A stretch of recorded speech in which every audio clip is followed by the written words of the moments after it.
Did you know that around 100 years ago, that's not so long, right? That in 1922, England controlled almost 25% of the Earth's land surface. Pax Britannica. 100 years later today, England doesn't control more than 0.2%.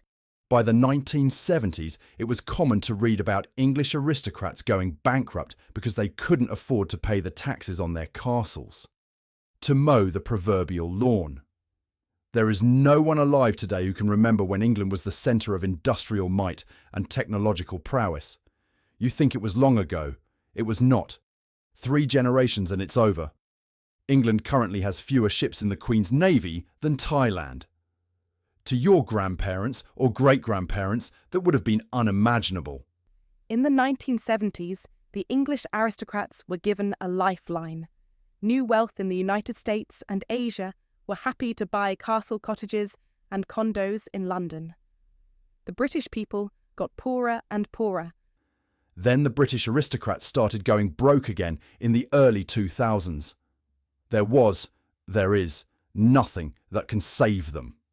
So they blame others. They blame the European Union. They blame immigrants. They pull up the drawbridges so they can squeeze more money out of the locals. Get them to mow that castle lawn for what the castle owner wants to pay. What can the peasants ever do? While good Englishmen were working to increase trade and Britain's competitive advantages, the bad Englishmen were urging politicians to do Brexit. A whole nation in denial. Going on the 5th year of Brexit, where is England today? In the crapper.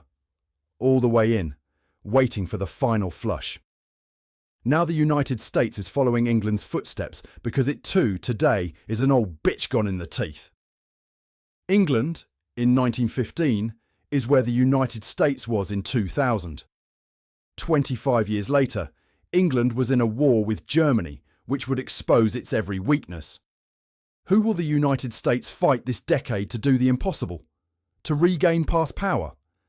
The United States no longer makes anything the world wants. There's not a single product the world can't live without, not a single one. Sure, the United States is exporting gas, but that'll run out soon enough, as sure as England ran out of cheap coal and North Sea gas. The aristocrats of the United States want their own USexit. Tariffs here, tariffs there, tariffs everywhere. The US, which in a way controls 25% of the planet, will also find itself alone, poor and laughed at. It will have one of its aircraft carriers sunk, or F-35s forced back to Earth. And what can the US do? Nothing. It just can't.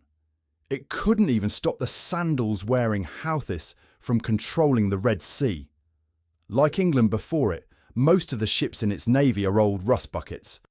Whatever England can do, the United States can do bigger. On that I'm sure. Brexit, move aside. USexit is the main attraction.